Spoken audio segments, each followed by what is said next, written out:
네, 안녕하세요. 한국현대문학 입문 9번째 시간 시작하겠습니다. 오늘은 식민지 자본주의 현실과 문학 2번째 나도향의 지형근을 중심으로 살펴볼 예정입니다. 무슨 예정이야. 살펴볼 겁니다. 어제 밤새 원고를 쓰느라고 밤을 새서 정신이 왔다 갔다 합니다. 여러분들 에세이도 아직 다 못 봤어요. 수요일 날 에세이에 대해서는 이야기하기로 하죠. 출석 부르고 이어가겠습니다. 뒤쪽부터 볼까? 오늘은 얼굴을 보고 얘기를 해야 되는데 얼굴 안 보고 혼자 말하다 보니까 자꾸 힘들어져요. 주고받는 눈빛도 없고 여러분들의 추임새도 없고 이러니까 적적합니다. 강의가 이렇게 적적할 줄 미처 몰랐습니다. 학생 기한 줄 알아야지, 그죠? 박예원, 유주연, 이한얼, 전수환, 정한, 안다은. 우리 한 번씩 얼굴을 봐서 이제는 조금은 덜 낯설어요. 그죠? 다들 댓글도 잘 달고 있어요. 몇 명 빼놓고. 손예린, 손영석, 댓글들 잘 다세요. 두고두고 남습니다. 여러분들 댓글이 우리가 어떻게 이 힘겨운 시절을 보내왔는지 전해주는 하나의 뭐랄까요? 흔적 같은 게 될 겁니다. 그 흔적들이 쌓여서 우리가 걸어온 길의 모습을 그려보일 수도 있겠죠.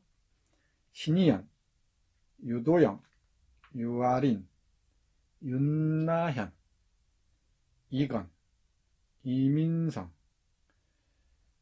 이서현, 이승호, 이찬욱, 임연주, 장현민, 전유빈, 조한울, 조현진, 지민석, 지예림, 진가은, 한지원,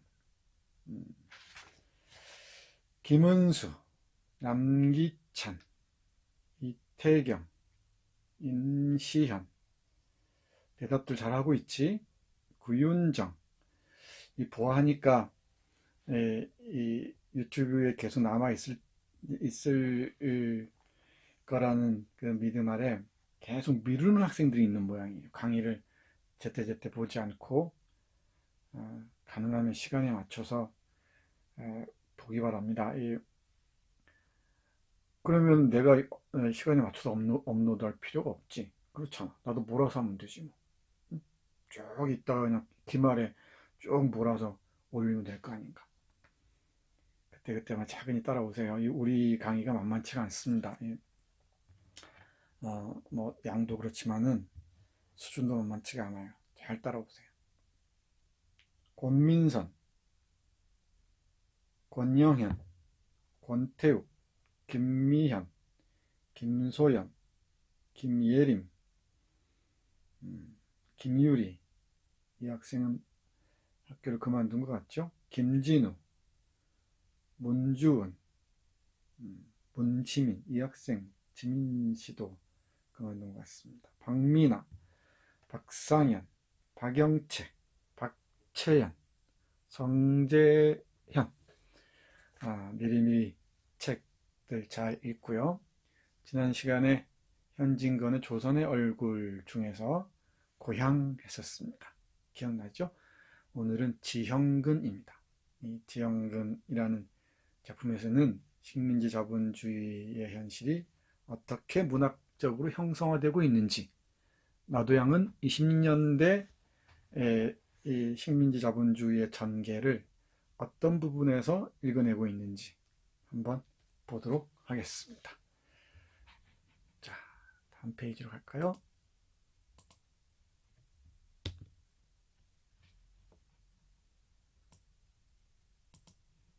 자, 다음 페이지로 왔습니다. 벙어리 삼룡이를 넘어서 이 제목에 작은 제목에 주목해 주세요. 왜 벙어리 삼룡이를 넘어서라고 했을까? 음, 음. 재현 씨, 성재현 씨, 왜 벙어리 삼룡이를 넘어서라고 얘기했을까? 생각을 해보세요. 우리가 나도양 하면은 딱 떠오르는 작품이 뭡니까? 딱 떠오르는 작품이 물레방아, 뽕, 벙어리 삼룡이 이렇죠. 이 관성화된 그 뭐랄까요? 이 작품 이해에서 좀 더 벗어나 보자는 얘기입니다. 좀 다양한 시각으로 어떤 작가의 작품들을 보자는 얘기예요. 네, 오늘 강의 중에서 아주 중요한 부분이니까 잘 귀 기울여 듣기 바랍니다. 위에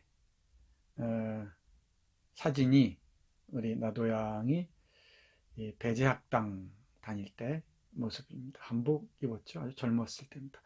대단한 천재적인 작가였더라죠. 천재적인 그 재능을 갖고 있었던 것 같습니다. 1902년에서 태어나서 1902년에 태어나서 1926년에 세상을 떠났으니까 몇 살이야? 우리 나이로 25에 세상을 떠났습니다. 대단히 아까운 나이죠. 천재들이 있었던 것 같습니다.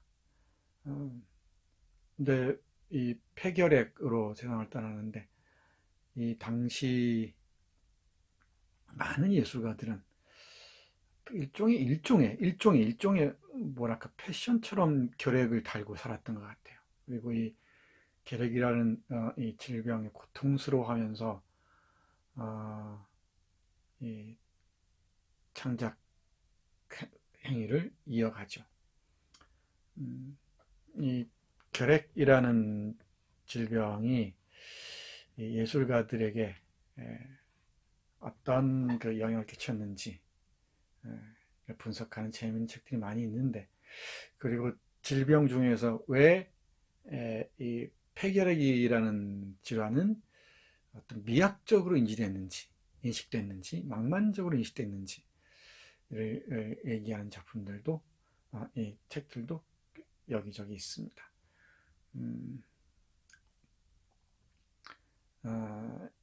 예를 들면은 세계사를 바꾼 전염병 13가지 이런 책 보면은 여러분들이 그 결핵이라는 질환이 어떻게 미학적으로 인식되는지를 알 수가 있을 거예요. 세계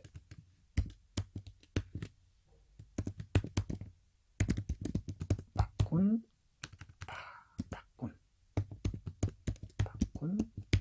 전염병 최근에 간행된 책입니다. 제가 다른 유튜브 방송에서 소개한 적이 있어요. 그리고 미국의 아주 저명한 작가이자 비평가이자 에세이스트가 있습니다. 이 수전 손택이라는 아주 멋진 사람이 있다고 그랬죠. 비평가이자 작가이기도 합니다. 이 사람이 쓴 은유로서의 질병이라는 책도 있어요. 이런 책들을 읽어보면 여러분들 놀라워할 겁니다.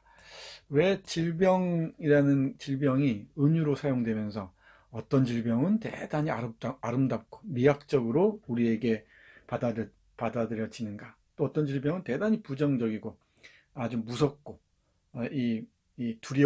두려워할 질병으로 우리에게 받아들여지는가, 그 질병 담론이죠. 그러니까 질병 담론이 어떻게 형성되는가를 보여주는 정말 재미있는 책입니다. 왜 암은 그 두려운 질병으로 우리에게 다가오고, 에이즈는 왜 이렇게 부정적이고 아주 뭐랄까요, 이 불쾌한 질병으로 이렇게 와 닿는데 비해서 폐병은, 결핵은 왜 이렇게 아름답다? 뭔가 낭만적인 질병으로 이렇게 인식되는가?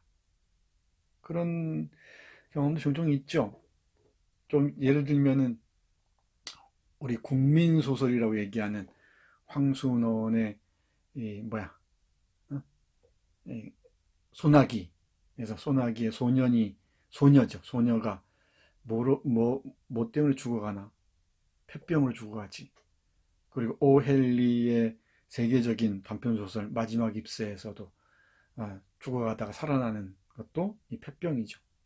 그죠? 또 이태준이라는 작가가 있습니다. 이태준이 쓴 이 까마귀라는 소설에서도 그 검은 옷을 입은 여성이 폐병으로 죽어가는 것을 그리고 있습니다.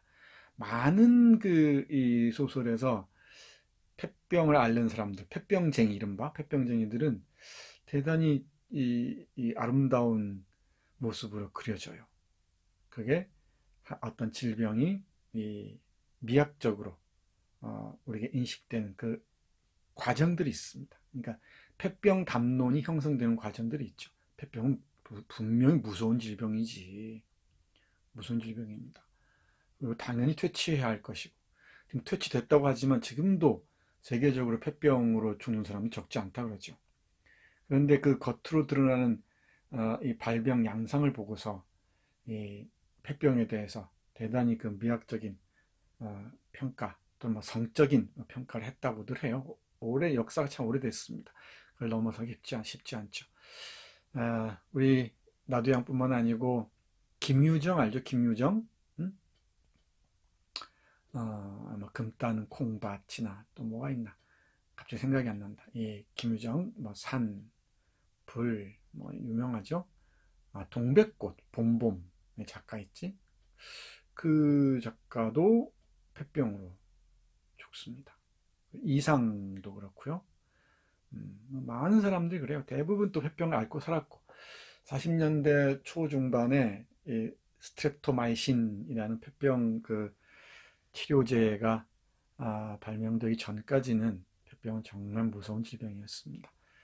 불치의 병으로 인식되었죠. 자, 근데 이 나도영이라는 천재 작가가 적지 않은 단편 소설들을 쓰는데 대부분이 단편 소설입니다만 우리에게 알려진 것은 대부분 이런 거예요. 뽕, 물레방아, 벙어리 삼룡이. 공통점이 뭘까? 얘기해봐. 예림씨, 김예림. 공통점이 뭔가? 이 뽕, 물레방아, 벙어리 삼룡이. 20년대 중반이에요, 지금 이제. 이 옆에 있는 이 포스터가 신상옥 감독이 만든 벙어리 삼룡의 영화 포스터입니다. 이 벙어리 삼룡이나 이 뽕은 물레방아는 영화로 아주 많이 만들어졌어요. 무슨 뜻일까? 대중적으로 대중들에게 많이 사랑받았다는 의미겠지. 그리고 공통적인 주제가 성적인 문제에 초점을 맞추고 있죠. 뽕도 그렇고 안협집이라는 한 여성이 도박으로 나돌아다니는 남편을 남편을 멀리하는 것도 아니지. 다른 남자를 노론한다는 얘기죠. 물레방아도 물레방앗간에서 뭐 뭐라고 해야 되나? 미성년자들이지. 그런다는 얘기 하는 거고. 벙어리 삼룡이도 이 벙어리 삼룡이가 주인집 그 아씨를 몰래 사랑한다는 얘기고. 대단히 어떤 그 성적인 문제들하고 관련이 되어 있습니다. 이 사랑의 문제들하고 관련이 되어 있죠. 물론 이 안에도 사회 역사적인 상상력이 전혀 배제되어 있는 건 아니에요. 뭐 어떻게 읽냐에 따라 달라지죠. 1980년대 중반, 1985년인가 이두용 감독이 만든 영화 뽕이 있습니다. 뽕에서 그 이미숙이라는 그 여배우가 주인공을 맡았는데 분명히 그 일제의 감시나 사회 이 민중들의 경제적 삶의 고단함, 고통스러운 삶을 분명히 그리고도 있죠. 근데 초점은 아무래도 그 성적인 묘사로 맞춰지는 것 같습니다. 그래서 우리가 대학 다닐 때는 이, 이 삼류극장에 두 편씩 걸어주는 영화를 두 편씩 걸어줬어요. 그러면 담배 연기 자욱한 데서 이 비 내리는 필름들 툭툭 끊기는 필름들, 또 여기저기 구석구석 불타는 필름들이에요. 무슨 얘기인지 모르면 엄마 아빠한테 한번 여쭤보세요. 무슨 얘기인지. 그 영화들을 봤습니다. 그때 꼭 뽕이라는 영화가 걸려 있었어요. 뽕이나 뭐 에마 이런 영화들이 있었지. 뽕은 이처럼 뭔가 좀 야한 영화로 우리에게 인식됐었던 얘기죠. 무슨 얘기고 하니 나도양의 대표적으로 꼽히는 뽕, 물레방아, 벙어리 삼룡이가 마치 나도양 문학을 대표하는 것처럼, 그리고 식민지 시대, 특히 20년대 이 민중들의, 하층민들의 삶을 성적인 지점에 포커스를 맞춰서 그려낸 이 작품이 마치 대표적인 것처럼 인식되었단 말입니다. 또 그렇게 받아들여져 왔고 해서 나도양 하면은 뽕 딱 떠올린단 말이지. 나도양 하면 물레방아 딱 떠올리고, 벙어리 삼룡이 해도 딱 나도양 이런 식으로 딱 연결되죠. 자동적으로 마치 무조건 반사처럼 딱딱 우리가 인식된단 말이죠. 그게 왜 그럴까? 우선은 문학 교육과 관련돼 있어요. 문학 교육과 이 지식 권력, 비평 권력과 관계를 따져야 됩니다. 여기서 우리 한 단어를, 개념을 배우고 가야 돼요. 잘 보세요. 오늘의 키워드입니다. 오늘의 키워드 정전입니다. 정전. 뭐라고?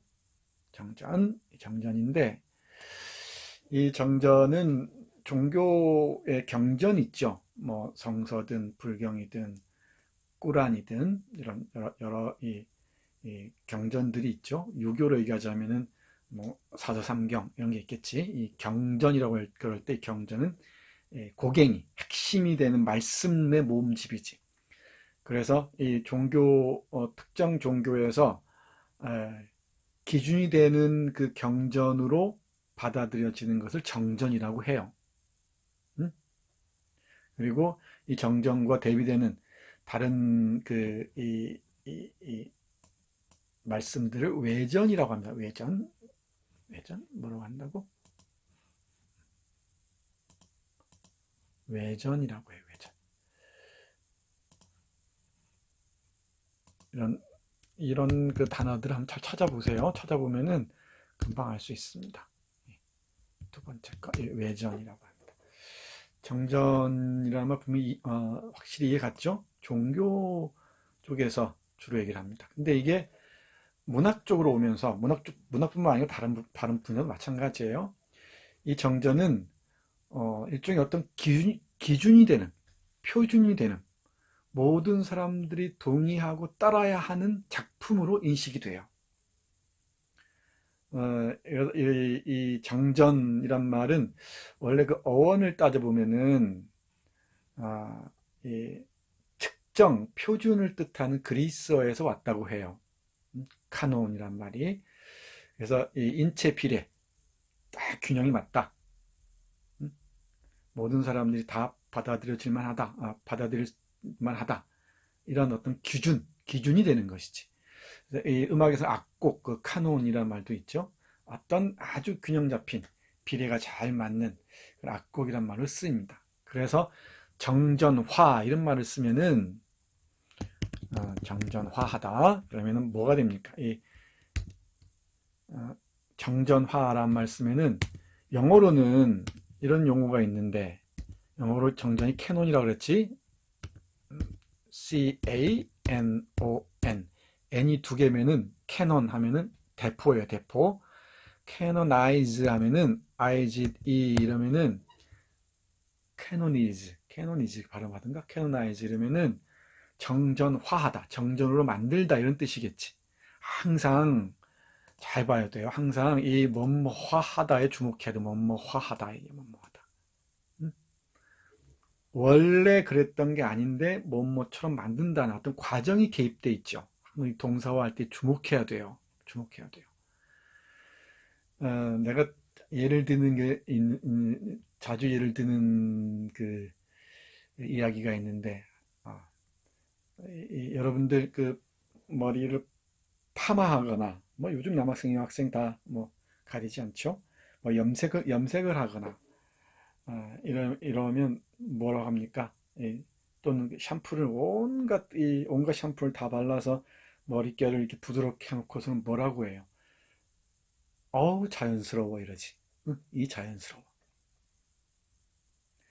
이 말을 주의해서 봐야 돼. 자, 잘 봐. 잘 봐. 자연, 우리 여기서부터 한번 가보자. 차근차근히. 지금 캐노나이즈 설명하는 중이에요. 여기 칠판 여기, 칠판 여기, 칠판 여기니까 잘 따라오세요. 자연이 뭐지? 영어로? 자연이 nature. 네, 이 nature 하면 자연이고 본성이지. 자연이고 본성이에요. 그러면 여기다가 natural 하면 뭐가 됩니까? 자연적인 이 말이지. 자연적인. 그럼 naturalize 하면 뭐겠어요? naturalize 하면 naturalize 자연스럽게 하다, 자연화하다, 자연화하다. 그죠? 그러면 이 IGE로 끝나는 단어의 명상이 뭐지? Z-A-T-I-O-N이지. naturalization 하면 뭐가 돼요? 자연화가 되지. 그럼 여러분들의 머릿결은 퍼머넌트한 그 머릿결이 있다 치자. 그 머릿결은 자연의 머리인가 아니면 자연화한 머리인가? 빨리 대답해봐. 여러분들이 머리를 이게 파마하고 뭔가 염색을 다 하고 뭐 붉은색 푸른색으로 별짓을 다 한 그 머리카락을 자연스럽다 할 때 그 자연화한 머리는 원래 머리의 모습인가 아니면 온갖 그 뭐야 이 못된 짓을 머리에 가한 결과인가? 어느 쪽이에요? 머리 입장에서 보면, 머리카락 입장에서 보면 우리가 보기에는 자연스럽게 보이지만은 머리카락 입장에서 보면은 염색약부터 시작해서 온갖 10가지 별짓을 다 한 거지. 막 잘라내고 지지고 볶고 별짓을 다 한 거죠. 그 결과 자연스럽다라는 것으로 사람들에게 받아들여지게 되는 거지. 머리카락 입장에서 보면 상당히 억울한 노릇이죠.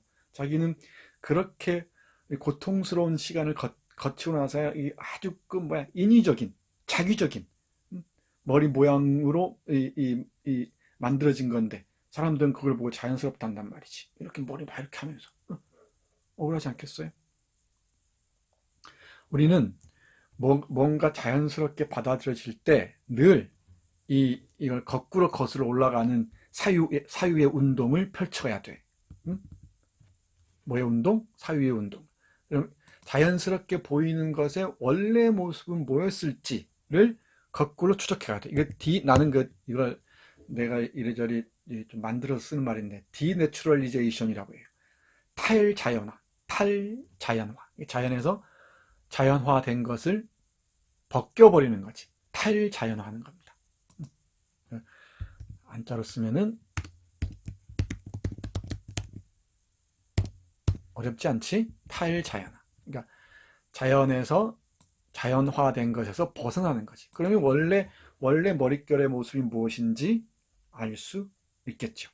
이 과정에 주목하는 거예요. 과정에. 항상 아이지에이션에서는 항상 여기 과정에 주목해야 돼요. 어떻게? 아이 참.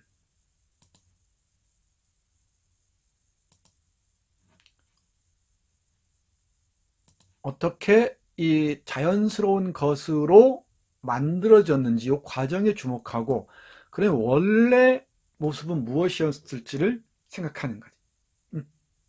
그 생각을 밀고 나가는 겁니다. 그러면 정전화라고 얘기하자. 정전화.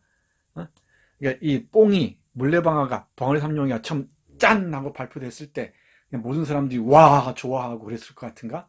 그렇지 않지. 여기에 비평가들의 논의가 가해지고 몇몇 다양한 의도들이 개입해서 내가 의도라고 했습니다. 의도들이 개입해서 이 소설들을 최고의 작품으로 꼽자라는 그 보이지 않는 또는 보이지 않는 어떤 그 협의가 컨센서스가 형성되었겠죠. 그게 어떤 의도적으로 많은 사람들에게 유포됐을 거예요. 그 과정을 추적해 들어가야 돼요. 그래서 요즘 문학 연구 경향 중에 정전화 과정을 추적하는 게 있습니다. 좀 이따 천천히 설명할게요. 자, 그렇다면은 이 뽕이라는 작품이 물레방아라는 작품이 벙어리 삼룡의 작품이 정전으로 만들어지는 과정이 있었을까 없었을까? 있었겠지.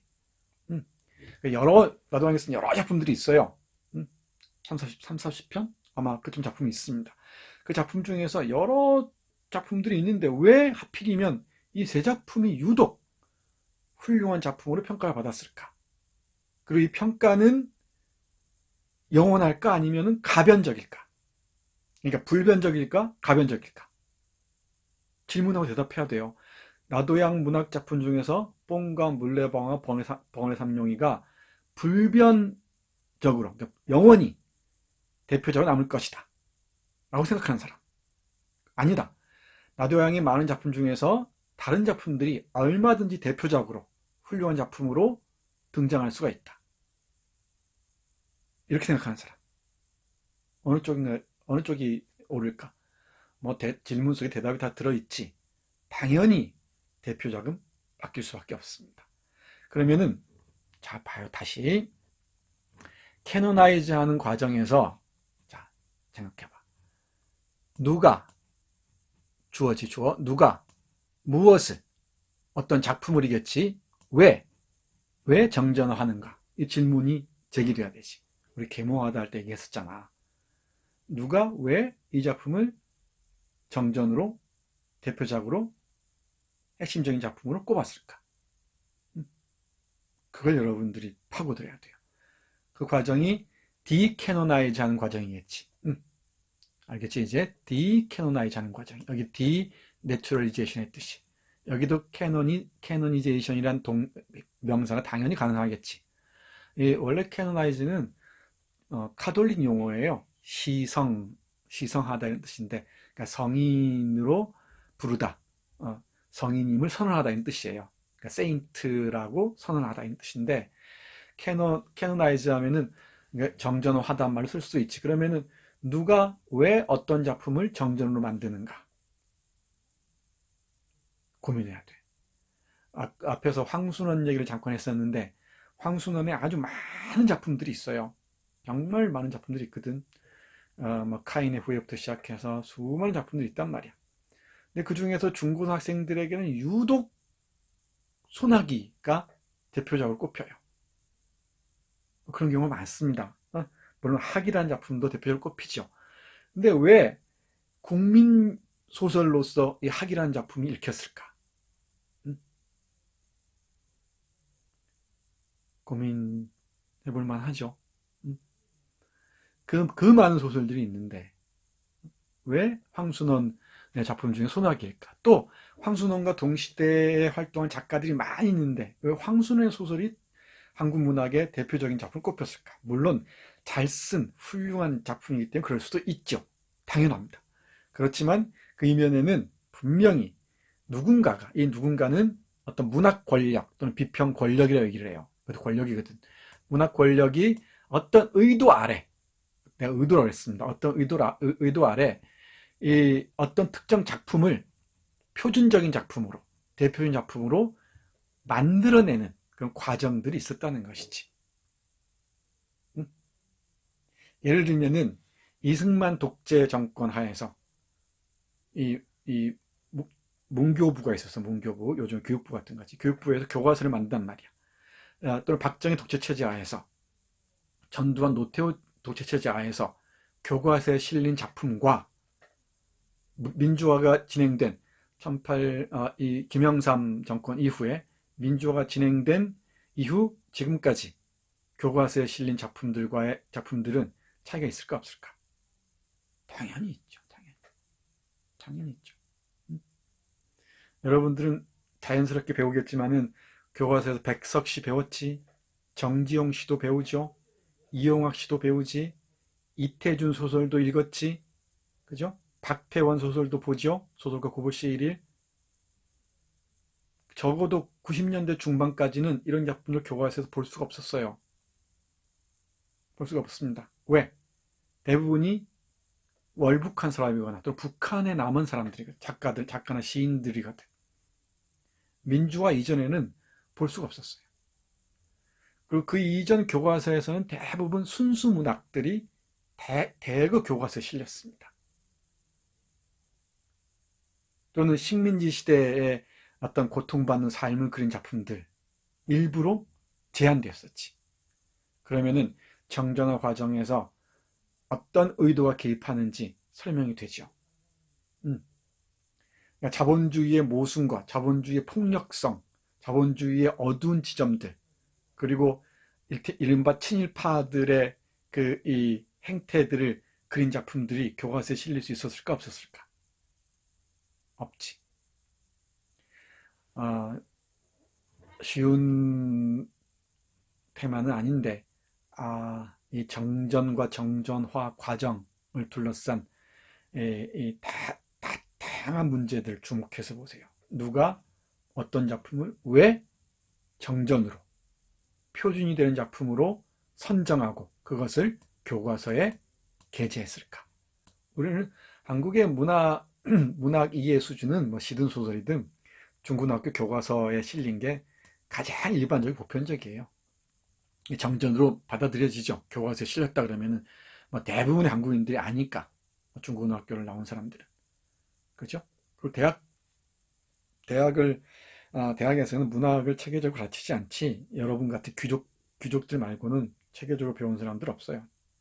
대단히 제한적이죠. 그런 사람들은. 그러니까 교과서에 배운 작품들을 한국을 대표하는 작품으로, 교과서에 나오는 작가나 시인들을 한국을 대표하는 시인의 작가로 받아들인다고. 그 말고도 다른 작가나 작품들이 있을까 없을까? 있지, 당연히. 그걸 찾아내야죠. 여러분들은 이 정전을 넘어서, 그러니까 벙어리 삼룡을 넘어서, 다시 말해 어떤 비평 권력, 문학 권력이 우리 앞에 제시한 교과서적인 작품의 범위를 넘어서 여러분들이 스스로 발견하고 해석할 수 있는 이 작품들을 계속 찾아내야 돼요. 발견해야 되고. 거기에 여러분들이 의미를 부여할 수 있어야 돼요. 그래야 독자적인 독해가 가능해지는 겁니다. 내가 오래전부터 강조해왔던 것은 나도양의 소설을 쭉 읽으면서 딱 눈에 띄었던 게 이런 거예요. 어느 전차 차장 일기 몇 장, 이건 거의 알려져 있지가 않거든. 이건 24년에 쓰여진 작품인데 이 시기에 쓰여진 가장 뛰어난 작품 중에 하나로 보여요. 뭐 나도양을 두고 낭만주의 작가 이러는데 어림없습니다. 이건 전차 차장이야. 전차 있지, 전차. 전차 차장이 이 전차를 타고 쭉 돌면서 이 서울의 풍경을 그리고 있는 거예요. 소설가 구보시 1일보다 거의 10년 일찍 서울의 풍경들을 전차의 시선을 통해서, 전차의 차장의 시선을 통해서 보여준단 말이지. 대단히 잘 쓴 소설입니다. 내가 보기에는. 여의발사도 그렇고요. 특히 지형근이라는 작품도 그렇습니다. 지형근 요즘에 교과서, 문학교과서 어떤 문학교에 실려 있는 것 같기도 한데, 이게 정전을 바라보는, 또 정전을 택하거나 발견하는 시선이 바뀌는 거지. 이렇게 계속 바뀌는 겁니다. 몇십 년 동안 정전이 굳어 있다는 것은 대단히 그 해석의 장이 상당히 뭐랄까 폐쇄적이라는 의미이기도 해요. 김유정 하면 언제까지 이 동백꽃이나 봄봄만 얘기할 거냐 말이야. 언제까지. 김유정의 좋은 작품들이 얼마나 많은데. 응? 여러분들 이 점 명심하기 바랍니다. 그래서 이 벙어리 3년을 넘은 사람은 확실히 이해 갔죠. 여러분이 강조하고 싶은 거예요. 우리가 반사적으로 뭐 대표 작가면 누구, 대표 작가면 뭐, 이걸 벗어나서 여러분들이 이제 어떤 탐사자가 돼서 발견해 가야 돼. 나도양의 여러 작품들을 전집까지는 아니더라도 선집들이 있단 말이지. 요즘에 이 중고 서점에 가면은 5,000원만 주면 사요. 그 선집 속에 들어있는, 물론 벙어리 삼룡이나 뽕도 들어있지. 이런 것과 함께 다른 작품들도 한번 같이 읽어보란 말이야. 그럼 전혀 다른 스펙트럼이 보일 거야. 그 중에서 여러분들은 어떤 다른 작품에 이 눈길이 딱 머물 거예요. 그리고 그걸 여러분들이 이제 여러분들의 능력으로, 힘으로 해석하고 글로 표현하고 그럴 수 있어야 돼. 알았지? 응? 이해 갔죠? 정전화라는 얘기 분명히 이해 갔죠? 요 과정들을 잘 여러분들이 생각해 보기 바랍니다. 왜 교과서에 이 작품이 실렸지? 또 그리고 왜 교과서에서 우리는 이런 내용만 배웠지? 다른 방식으로 해석하면 안 되나? 그런 고민들을 해야 돼요. 이게 대학에서 문학 공부를 하는 이유이기도 하지. 오케이? 이런 것도 재밌을 거예요. 아마 이 벙어리 삼룡이라는 작품은 이 나운규 맞죠? 나운규 1929년인가 이 무렵에 정확하지 않은데 이 나운규라는 아주 유명한 초기 영화 감독이 있어요. 아리랑이라는 영화를 만든 사람이지. 이 나운규가 영화로 만들기도 했죠. 그만큼 이 영상 언어로도 많이 옮겨졌어요. 여러 차례 걸쳐서. 이 나운규 하면 아리랑이 딱 떠오르죠. 우리 학교 쪽에서 성신여대로 넘어오는 고개가 바로 아리랑 고개예요. 여기에 이 아리랑 이 문화관 비슷한 게 있습니다. 나운규를 기념하는 한번 그런 데 찾아가 보기 바랍니다. 이 바이러스, 신종 바이러스가 조금 잠잠해지면은 좀 잠잠해진 것 같지? 이 영화로 만들어지면은 이 작품이 일약 순식간에 많은 사람들에게 알려지게 되지. 이 영상으로 옮겨지면서 대중들에게 다가갔다고 얘기할 수도 있고, 또 이 해방 이후에는 어떤 그 사회 문제를 고발하는 이런 작품들은 금기시하는 경향이 있었어요. 특히 전쟁 이후 이승만 정권 하에서나 박정희 정권 하에서는 순수 문학을 지향하는 그런 문학 권력들이 있었죠. 그 과정에서 마치 사랑은 순수하다라는 문제를 사랑은 순수하다고 내세우면서 이런 작품들을 전면에 배치했는지도 모르겠어요. 이런저런 논의들이 있으니까 여러분들이 한번 찾아서 보기 바랍니다. 왜 우리는 나도양의 이 물레방아 벙어리 삼룡이에만 주목해 왔는가? 왜 김유정의 봄봄과 이 동백꽃에만 주목해 왔는가? 재밌는 질문이지? 아주 많습니다. 아주. 이건 좀 더 확장하면은 왜 어떤 작가에만 주목해 왔는지, 왜 남성 작가에만 주목하고 여성 작가들은 우리가 외면했는지, 수준의 문제인가, 아니면 시선의 문제인가, 아니면 권력의 문제인가, 여러 고민들이 가능하겠지. 됐죠? 그래서 비교적 덜 알려져 있는 지형근이라는 작품을 골라서 여러분과 함께 얘기해 보겠습니다. 지난 시간에 그 고향도 운수 좋은 날에 비해서는 덜 알려져 있는 작품이죠. 물론 요즘은 많이 교과서에 소개되고 있습니다만은 여러분 윗세대들에게 물어보면은 운수 좋은 날은 알아도 고향은 잘 모를걸. 그리고 나도양의 뽕이나 물레방아 벙어리 삼룡이는 누구나 알아도 지형근 아는 사람은 없을걸. 전차 차장의 일기 몇 절은 더 그럴 거예요. 이게 여러분들이 이제 알아서 찾아서 공부하는 방법을 내가 여러분께 귀뜸해 주는 겁니다. 고민해 보세요. 이 지형근은 좀 긴 단편 소설이죠. 단출합니다. 인물들 지형근이 있고요. 지주의자 양반집 아들이었는데 돈을 벌어야 하는 공색한 상황에 직면했습니다. 괴나리 보찜을 치고 돈 벌러 떠나죠. 철도가 만들어진다는 철원으로 떠납니다. 의미 있는 캐릭터예요. 그리고 김서방이 있습니다. 지형근의 집안에서 하인 생활을 했던 사람인데 지금 돈을 벌어서 떵떵거리고 있죠. 화폐 시인이 한 인간의 인생을 어떻게 바꿔놓는지, 그 사람의 표정이나 행동을 어떻게 바꿔놓는지를 잘 보여주는 사례죠. 철원에서 만난 사람 중 동양 친구가 있죠. 지형근을 철원 그 일터로 부른 사람입니다. 이화라는 술집 작부가 된, 그러니까 몰락한 여성이 있습니다. 지형근의 고향 사람이죠.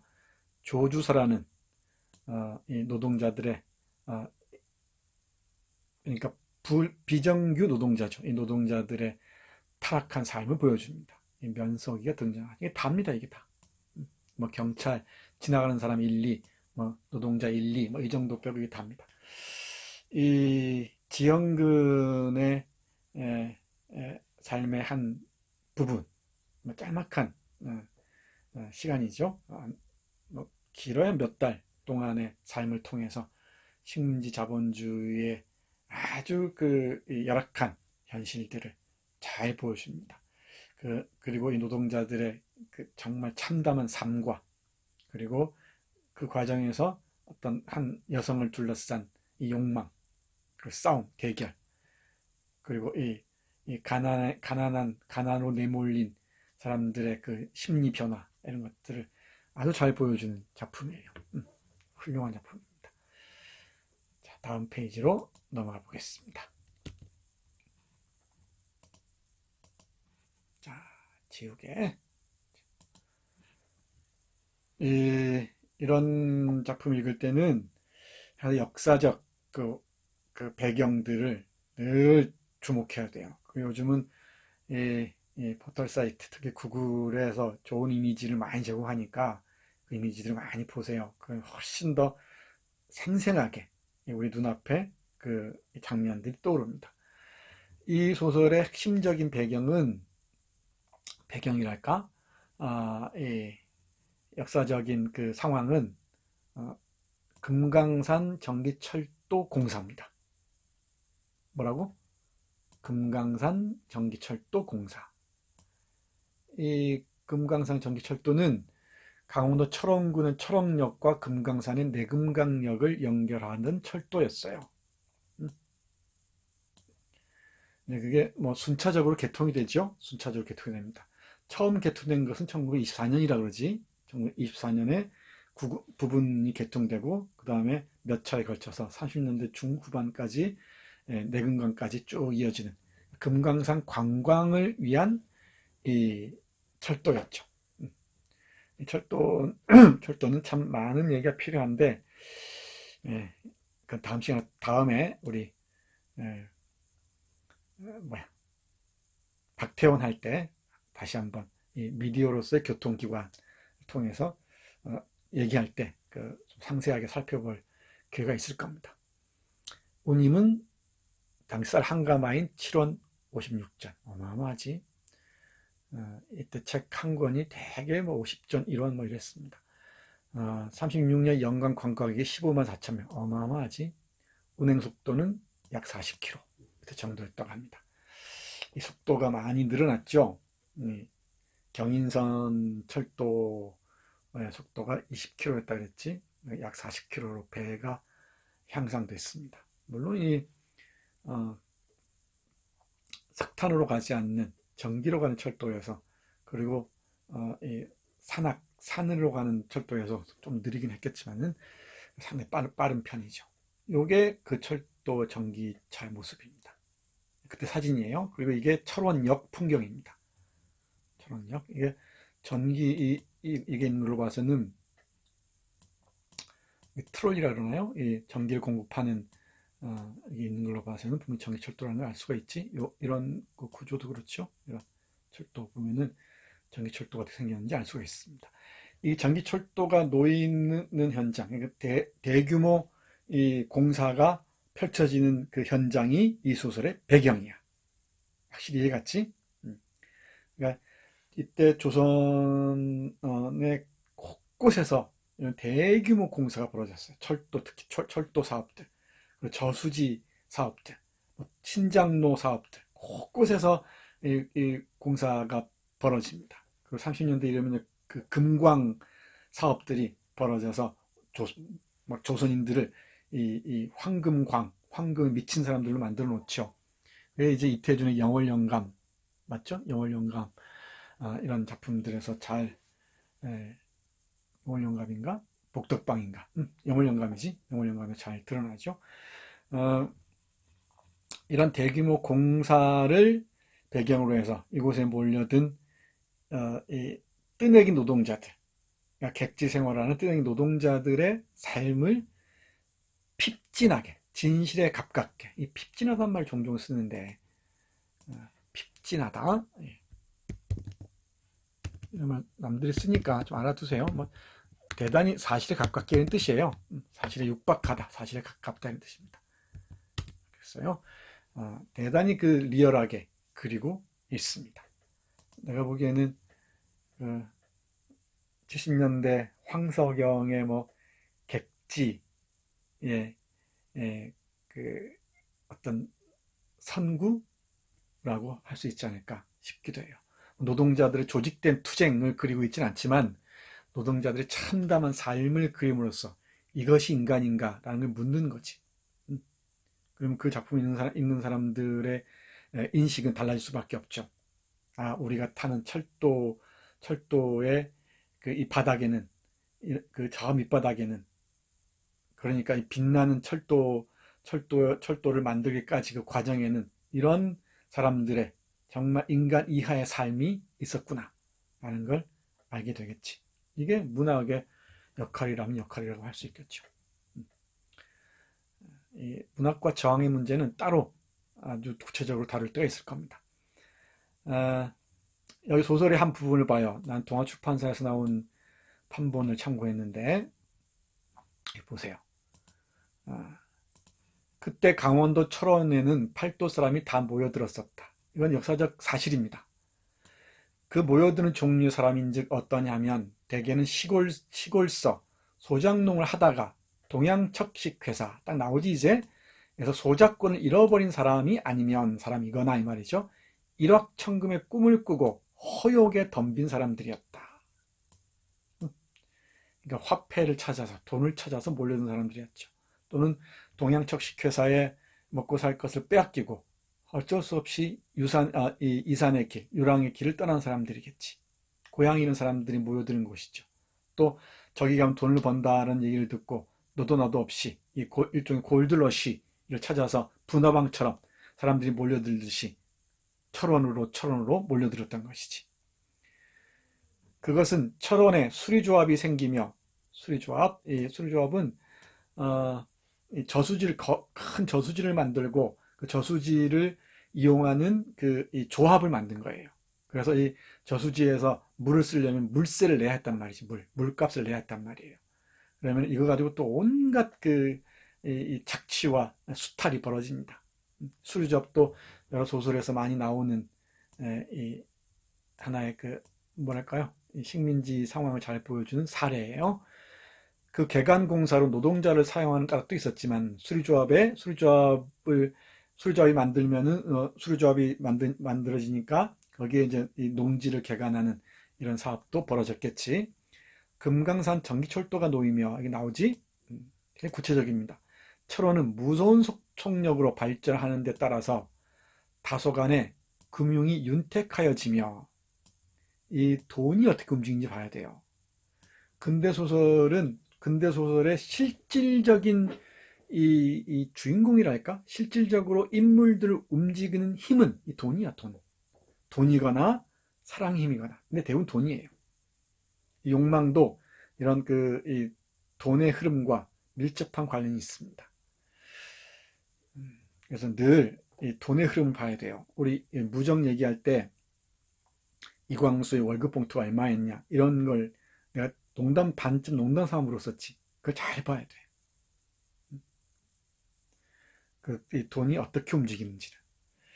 이 상대라는 작품을 읽어도 이 유산을 둘러싸고 상속을 둘러싸고 어떤 일이 벌어지는지, 돈이 어떻게 이 인물들의 성격의 변화를 초래하는지 잘 봐야 됩니다. 좀 당겨서 얘기하자면은 이 지연근이 결국은 이 이화를 만나기 위해서 돈을 훔치죠. 동양 친구의 돈을 훔치잖아. 얼마를? 얘기하지. 30원을 훔쳐요. 맞죠? 10원짜리 지폐 3장입니다.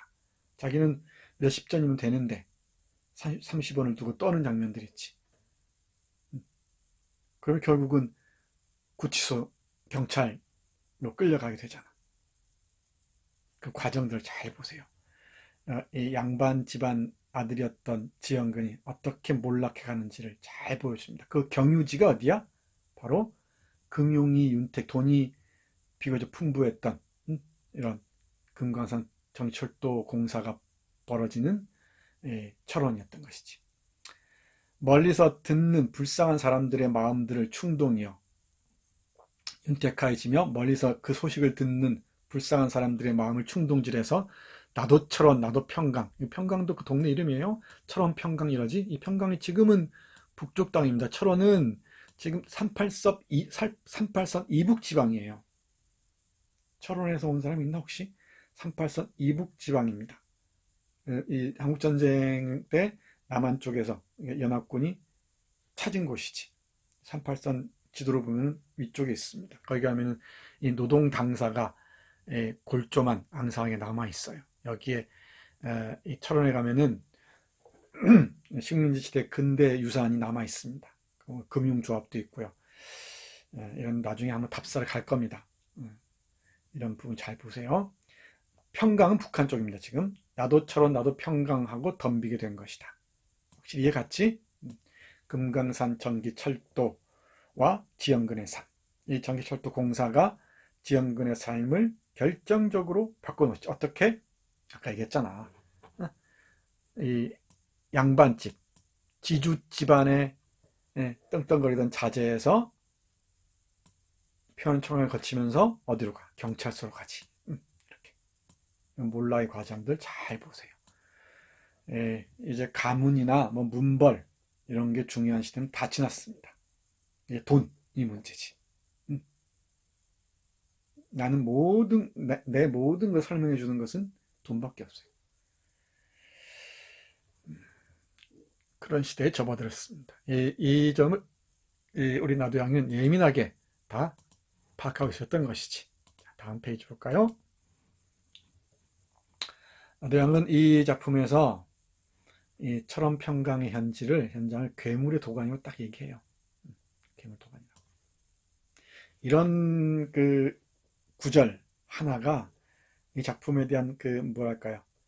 인상이랄까? 더 나아가서 이해를 명료하게 하지. 이 괴물의 도가니 속에서 한 사람이 어떻게 추락해 가는지.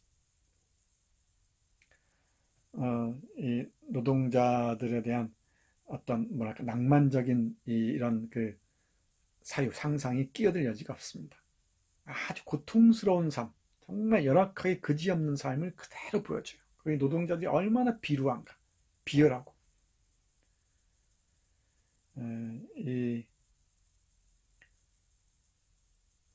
나중에 다시 노동자 문학을 보면서 다시 한번 설명할 겁니다.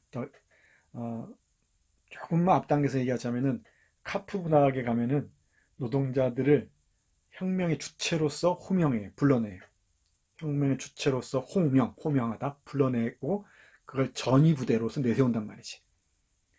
그런데 여기에서는 그런 게 없죠. 노동자들이 정말 힘겹고 고통스럽고 때로는 야비하고 비열한 그런 척박한 삶들을 있는 그대로 보여줍니다. 이런 작품이, 이런 문학이 초래하는, 야기하는 효과가 무엇인지는 독자들이 고민을 해야죠. 독자들로 하여금 노동자의 삶을 외면하게 할지, 아니면 노동자의 삶을 더 깊이 들여다보게 할지, 여러 해석이 가능하겠지. 어렵지 않습니다. 노동자가 모여 주막이 늘고 창기가 늘었다. 창기 알죠? 작부, 술집에서 술도 팔고 몸을 팔고 하는 사람이죠. 여성입니다. 자본 있는 자들은 노동자가 많이 모여들수록 임금을 낮춰서 얼마든지 그들의 기름을 짜내었다. 그렇죠? 돈 있는 자들은 노동자가 많을수록 임금을 낮춰서 이 노동자들의 노동력을 착취하는 거지. 지나가듯이 얘기하지만은 이런 그 작동 원리를 잘 보여주죠.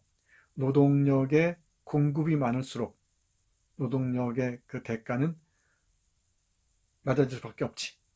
노동의 대가는 낮아질 수밖에 없습니다. 이제 여러분들은 정말 멋진 세계문학들, 말로만 듣던 세계문학도 읽을 때가 왔어요. 읽어야 돼요. 그래야지 폼 좀 잡지. 좋은 작품이 많이 있는데 되게 쉽게 여러분들이 만날 수 있고 또 읽을 수 있는 책 중에 이런 작품들, 존 스타인백의 분노의 포도, 이런 작품들 한번 꼭 다 읽어보세요. 이 두 권짜리로 된 아주 두툼한 책입니다. 노동자들의 그 유랑과 농장, 캘리포니아 농장에 어떻게 수탈당하고 착취당하는지, 그리고 길을 잃는지, 어떻게 새로운 가능성을 찾는지, 뭐 여러 가지 논의가 있을 수 있는데 이런 작품들 한번 읽어보세요. 자, 됐죠? 그러나 그렇게 기름을 짜낸 돈은 또 주막과 창기가 짜내었다. 노동자들을 이중 삼중으로 알겨 먹는, 착취하는 그 구조가 이렇게 만들어지는 거지. 남은 것은 언제든지 빈주먹이었다. 평화스러운 철원읍에는 전기철도라는 괴물이 생기더니 풍기와 질서는 문란할 대로 문란하여졌다. 풍기, 습속과 질서가 완전히 문란해졌다. 원래 돈이 지배하는 세계가 그렇죠. 그래도 경상도, 경기도 여기저기 할 것 없이 모든 것을 잃어버린 불쌍한 농민들은 요행을 바라고 철원 평강으로 모여들었다.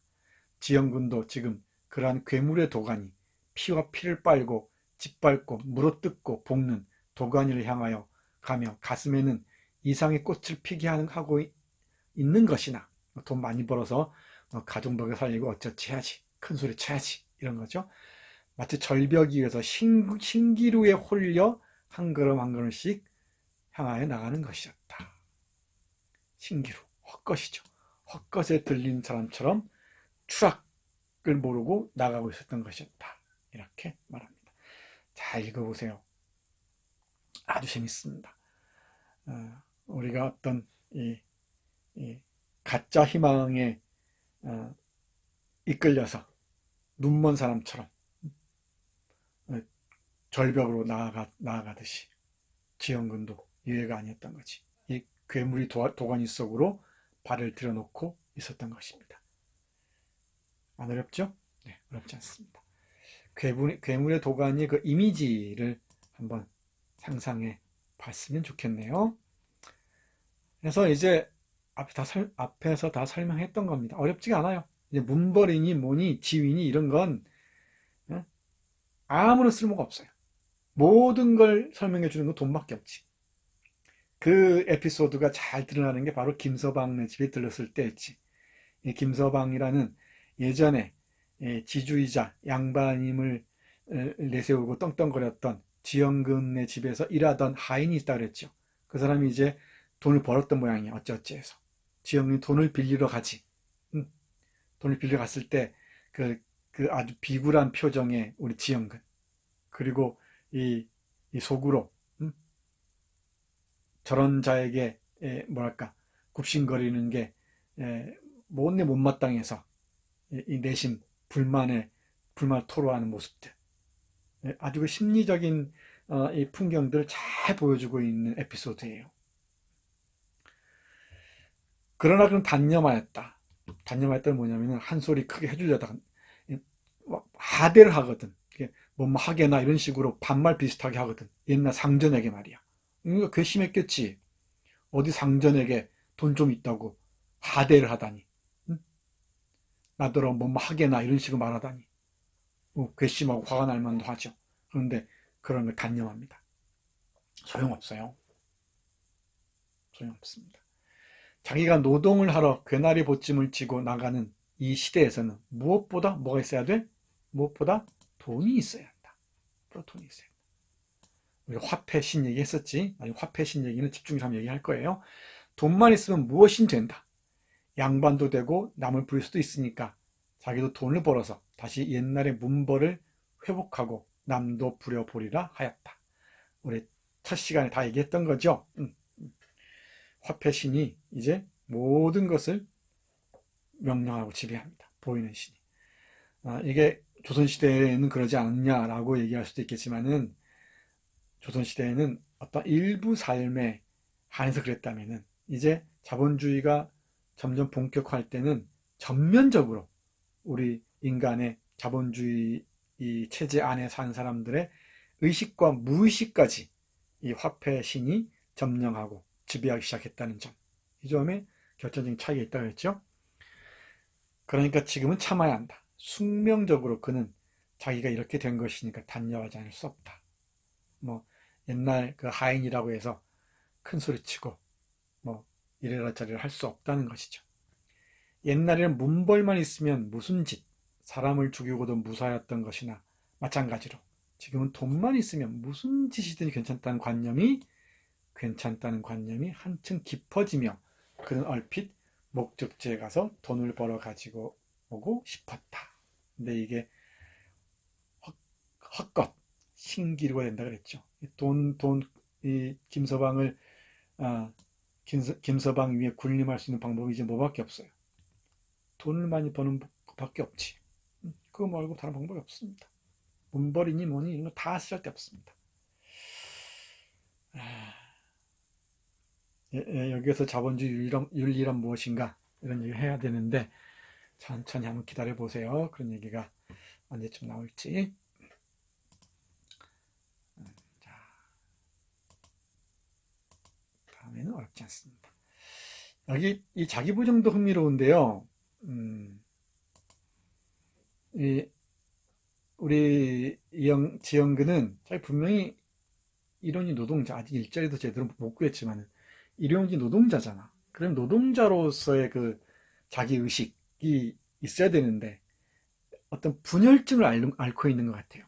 자기는 아직도 뭐 양반 아들이니 뭐니 하는 그런 참 의식, 그 밑바닥에 고여있는 의식을 다 치워버리지 못한 것 같아.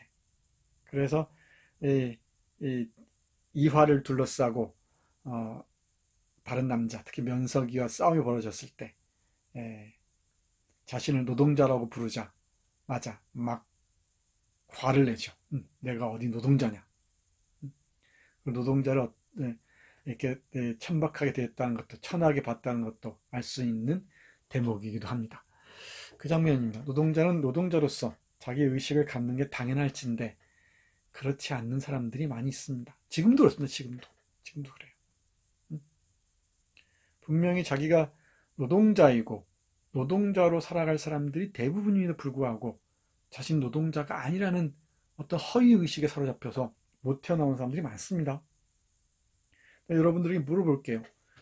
여러분들 앞으로 살아가면서 노동자로 살 것 같은가? 자본가로 살 것 같은가? 아니면 뭐라 그러나 중간 계급으로 살아갈 것 같은가? 모르긴 해도 우리 대부분은 아마 노동자로 살아갈 겁니다. 공공 노동자든 아니면 뭐 민간 자본가에 고용된 노동자들, 대기업에 고용된 사람이든 아니면은 뭐 교사로 생활하든 뭘로 생활하든 우리 월급제로 살아갈 거예요, 그죠? 극소수의 자본가가 아닌 이상은 그런가. 그런데 우리는 이 노동자로 살아가면서 습득해야 할 윤리 감각이랄까 자기 인식에 대해서는 별로 배우질 않아요. 그리고 이상하게도 참 무의식 속에 노동자에 대해서는 어떤 폄하하는 이런 이 이미지가 아주 강하게 자리 잡고 있습니다. 너 공부 안 하면 저렇게 일당 노동하는 사람밖에 안 돼야. 지나가듯이. 그리고 요즘 뭐 라이더라지, 라이더. 배달하는 사람들 보면서, 대리운전하는 사람들 보면서 너 열심히 공부 안 하면 저렇게 돼야. 직접적으로 말하지 않더라도 그런 생각들을 무의식적으로 하게 되지. 근데 그게 많은 사람들에게 열려있는 가능성이에요, 그게. 한국의 이 교육이 노동자의 삶에 초점을 두고 진행되지 않는다는 것, 이건 대단히 문제적입니다. 이른바 독일이나 프랑스에서는 노동자로서 살아가는 사람들을 염두에 두고, 노동자의 삶을 염두에 두고 교육 프로그램이 진행되는 경우가 많다 그러죠.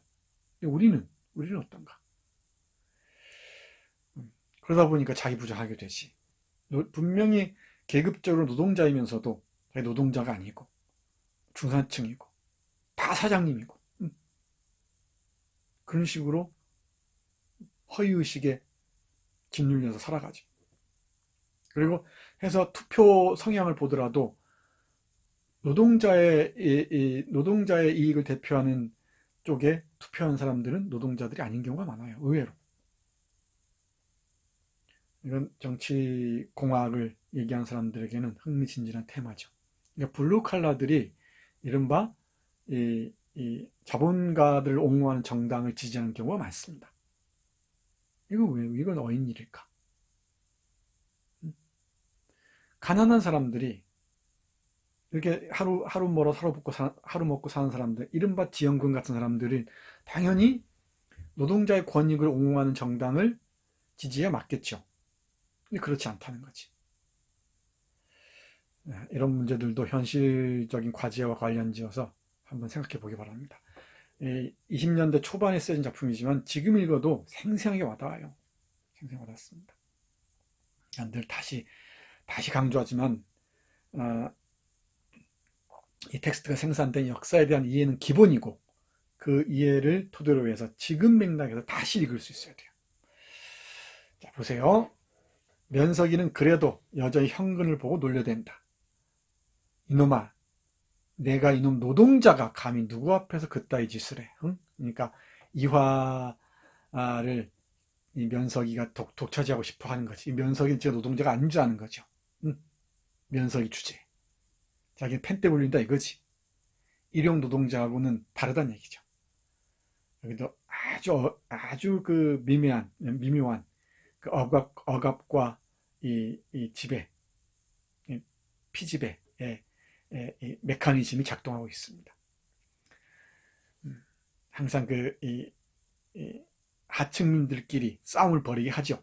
하층 계급들끼리 지들끼리 싸움을 벌이게 합니다. 이게 지배 계급들이 늘 노리는 바예요. 이걸 divide and rule이라고 해요. divide and rule. 뭐라고?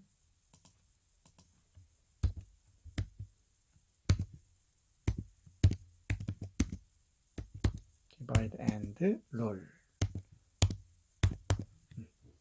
분리해서 통치하라, 지배하라 이런 뜻이죠. 그러니까 예를 들면은 이런 하층 계급들을 노동자 계급들을 분리시켜 지들끼리 싸우게 합니다. 그러면 어떤 자신들이 싸워야 할 대상은 분명히 임금을 낮게 주는 사람들, 자본가들일 수 있겠지. 근데 그쪽으로는 시선이 가지 않죠.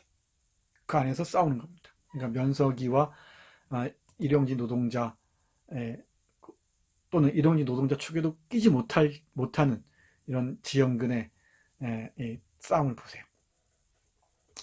자, 어찌됐든 현근의 인습관념에 젖어있는 젊은 키는 끌었다. 인습관념. 아니 문벌 관념에서 못 벗어난 거지. 그럼 결코 자기가 노동자는 아니다. 양반의 자식이요 행세한 사람이다. 몸은 비록 흙 속에 파묻혔으나 마음과 기운은 살았다. 이게 분열이지, 분열증이지. 이런 사람들 많이 있습니다. 무엇? 노동자. 이게 만만치 않은 테마예요. 이것도 깊이 고민해 보세요. 현근에게는 그 외에 더 큰 모욕이 없었다. 자기가 노동자이면서, 아니 어찌 보면 노동자보다 못한 상황이 있으면서도 자신의 그 정체성을 인정하지 않는 거지. 자신의 위치를 받아들이지 못하는 거예요.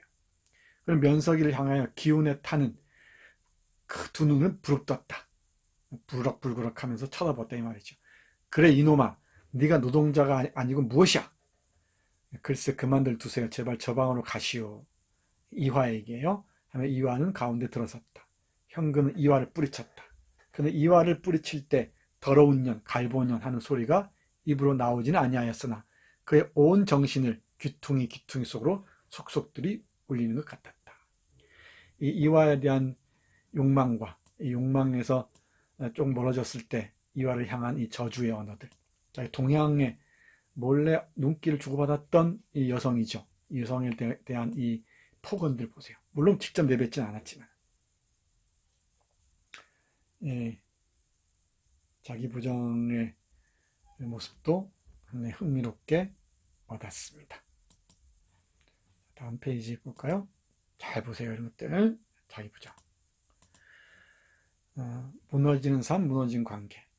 이 안에서 이제 모든 관계들이 무너집니다. 뭐 연대고 협력 이런 게 있을 수가 없어요. 모든 가능성이 차단된 아주 암울한 그 상황들을 나도야는 그대로 보여주고 있습니다. 무서워요, 이런 소설들이.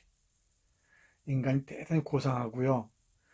대단히 아름다운 것처럼 보이죠. 물론 그렇게 사는 사람들도 있습니다. 그런 삶을 지향해야지. 그 윤리 감각을 체득해야죠.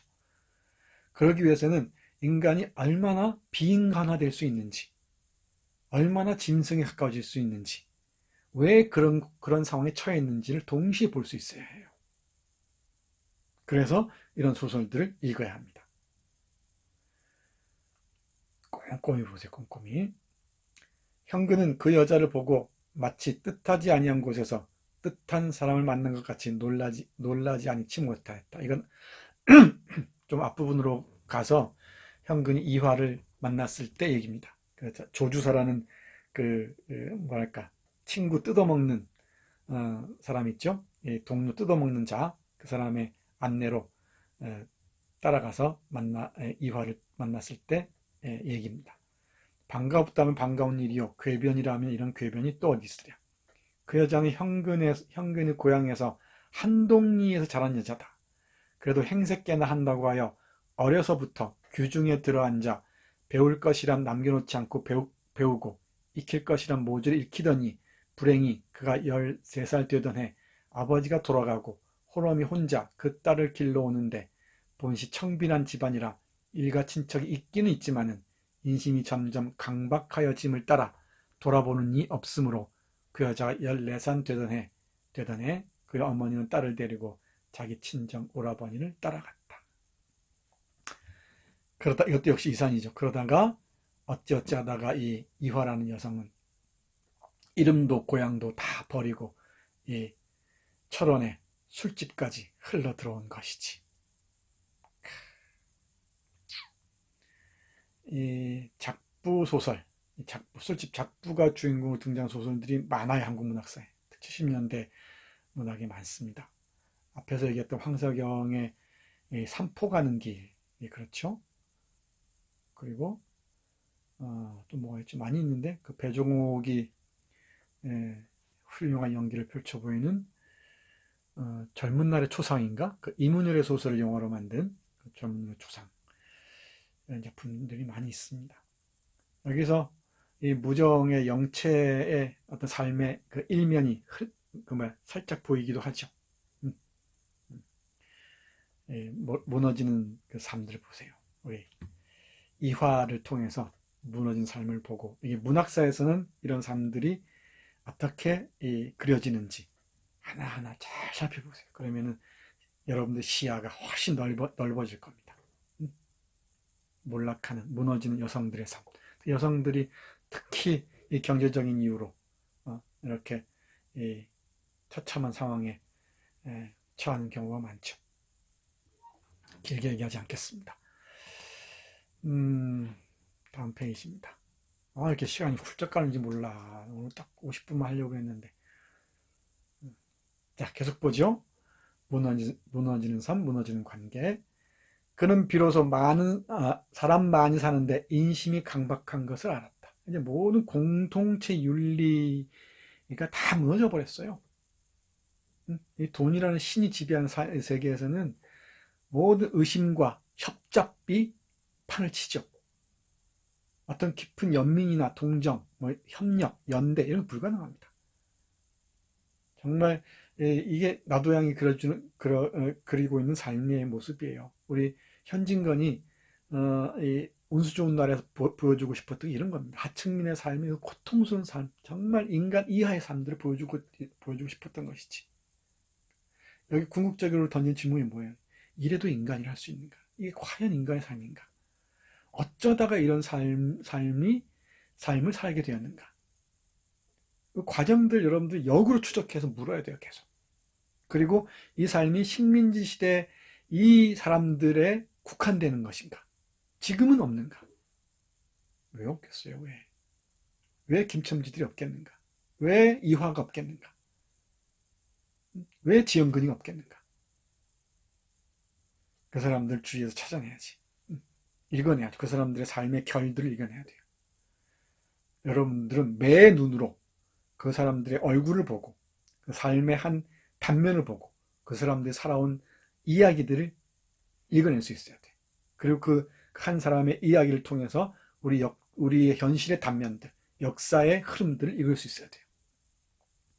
할머니하고 혹시 같이 사는 학생이 있으면은 할머니, 할아버지들의 이야기를 통해서 한국 근대사의 단면들을 읽을 수 있습니다. 우리가 큰 나무의 단면을 보면은 나이테들이 있지. 그 나이테들을 통해서 이런 그 나무의 일생을 재구성할 수 있듯이 여러분들도 그런 눈을, 시야를 갖출 수 있어야 돼요. 아무도 자기를 위하여 힘써주는 이 없고 더구나 서로 으르렁대고 뺏어 먹으려고 하는 것뿐인 것을 알았다. 자본주의적 인간관계에서 인간의 인간으로부터 소외의 과정들이죠. 그뿐 아니라 그는 지금까지 시골 사는 양반이었고 행세하는 사람이요, 먹을 것은 없으나 그래도 일군에서, 한 군, 무슨 군 할 때, 군, 시, 군, 면 할 때 그 군이에요. 누구라면 알아주긴 하였으나 지금 여기 와서는 지형근의 존재가 없다. 지형의 존재가 없다. 지형의 존재가 없다. 투명인간이 되는 것이지. 그뿐이면 오히려 예사이지만 입을 것도 없고 먹을 것도 없어 남의 것을 빌어먹다시피 한 사람이 된 것을 생각할 때 그런 자기가 불쌍하니보다도 웬일인지 가슴에서 무서운 생각이 날 뿐이다. 내가 무슨 짓을 저지를지. 도둑질을 하거나 자살하거나. 자기가 이화를 보고 그 계집이 창녀가 된 것을 비웃었으나 그는 오늘에 거의 비렁뱅이가 된 걸 생각하고 눈이 아플 만큼 부끄럽지 않을 수가 없었다. 그러니까 몸을 파는 여성으로 전락한 이화나 자신이 그렇게 다를 바가 없다는 거지. 이 양반, 문벌을 자랑했던 두 인간이 삶의 저 밑바닥으로 추락한 과정들을 보세요. 이게 식민주의 조선 민중들의 삶의 궤적이기도 하고, 그죠? 그리고 그 이후에 많은 조선 그 민중들, 인민이란 말을 많이 썼죠. 근데 인민이란 말을 북한에 쓰니까 안 쓰게 되는, 참 그것도 웃기는 일이지. 식민지 시대 때만 해도 인민이란 말을 일상적으로 썼단 말이에요. 이런 인민들의 삶의 모습들이었습니다. 그걸 우리 나도양은 소설이라는 이 형식으로 포착하고자 했던 것이지. 어떤가? 리얼하게 와닿지? 아마 뭐랄까, 일용직 노동을 해본 사람들, 알바를 해본 사람들은 알 거야. 24시 편의점 같은 데서 알바 해본 사람들 있지? 어떻든가. 노동 환경들, 그 1급 8,000원, 9,000원 받으면서 아, 뿌듯하다 이런 생각 하나, 아니면 마지못해 위를 하는 게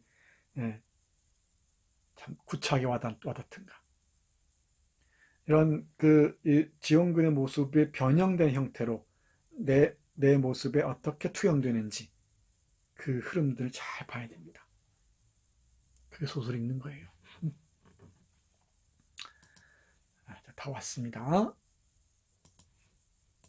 너무 나무라지 마세요. 강의 길어진다고. 자, 지형근들이 이룬 것, 지형근들이라고 얘기를 했습니다. 지형근들. 지형근을 포함한 그 시대의 수많은 민초들, 동척의 소작권을 팔고 한반도 각지, 한반도를 벗어나 만주 각지, 일본 각지, 규슈와 홋카이도 곳곳 탄광들을 전진했던 사람들, 저 오키나와까지 헤매고 돌아다녔던 사람들, 저 시베리아까지 갔던 사람들, 사할린까지 가야 했던 사람들, 이런 사람들이 이런 곳, 돈 벌어서 떵떵거리고 금이 환영하는 사람들이 있긴 있었겠지. 아마 극소수였을 겁니다. 대부분의 사람들은 지형근의 길을 따라가지 않았을까. 한번 상상해 보기 바랍니다. 결국 지형근이 그 이화와 하룻밤 놀기 위해서 돈이 필요했죠. 그래서 동양 친구의 지갑에서 돈을 훔치지. 그게 발각돼서 경찰서에 끌려가죠. 현근은 그날로 경찰서 구륙간 유치장에서 잤다. 어려운 취조가 끝난 뒤에 현근은 검사국으로 넘어갔다.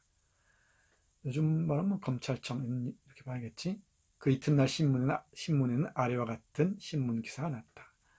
어디 어디 출생으로 철원군 어디 어디에서 노동을 하는 지영근, 몇 살 이렇게 나왔겠지. 지난 몇 월 며칠 자기 동양 친구의 주머니에 있는 30원을 그 친구가 술이 취하여 자는 틈을 타 절취하다가 어디 어디 이화라는 술집에서 호유하다가 철원 경찰서 형사에게 체포되어 취조를 마치고 검사국으로 압송하였다더라. 술집에서 호탕하게 놀려고 하다가 이 말이죠. 호탕하게 놀려고 하다가 아마 그렇게 봐야겠죠. 철원 경찰서 형사에게 체포되어 취조를 마치고 검사국으로 압송하였다더라. 몰락한 가문을 벗어나서 돈을 꿈꾸고 이 철원까지 흘러들어왔던 지영군이 이 감옥에 갇히는 것으로 이 소설은 마무리됩니다. 이 지영군의 삶의 궤적이 보여주는 게 무엇인지 한번 잘 보기 바랍니다. 우리 소설 시작하면서 정전이란 무엇인가 얘기했었죠. 정전이란 무엇인가. 이 정전에 대한 인식을 깨고 여러분들이 한번 정전을 찾아보세요. 그 여러분들의 해석을 가해보세요. 그러려면 많이 읽어야겠지, 당연히. 나도양의 소설 한 10서너 편 읽고 내가 보기에는 역시 뽕이 최고야. 역시 봉어리 삼룡이야. 라고 얘기할 수 있지만은 아니야. 내가 보기에는 행랑자식이 더 나은데 여이발사가 훨씬 와닿는데 또는 전차 차장의 일기 몇 절이 와 죽이는데 이렇게 얘기할 수도 있지. 그러니까 유명한 문학비평가들이나 나 같은 선생들의 말은 일부만 참고하세요. 일부만. 궁극적인 해석자는 여러분들이 되어야 돼요. 작품도 여러분들이 찾아가고 여러분들이 그 작품의 해석을 가하고 그리고 의미를 다시 생산해내고 그리고 다른 사람들 설득할 수 있어야 돼요. 남들이 얘기한 거 앵무새처럼 되풀이하지만 말고. 그런 하나의 사례로 오늘 나도양의 여러 작품 중에서 특히 정전으로 우리가 알고 있는 벙어리, 삼룡이, 뽕, 물레방아가 아니라 지영근이라는 작품에 주목해봤습니다. 그리고 식민지 현실을 더욱 리얼하게 그렸다는 점에 주목했던 점도 여러 차례 강조했습니다. 누가 에세이를 쓰게 될진 모릅니다. 작품 꼼꼼하게 읽고 강의 열심히 듣기 바랍니다. 수고했습니다. 다음 시간에 만나죠.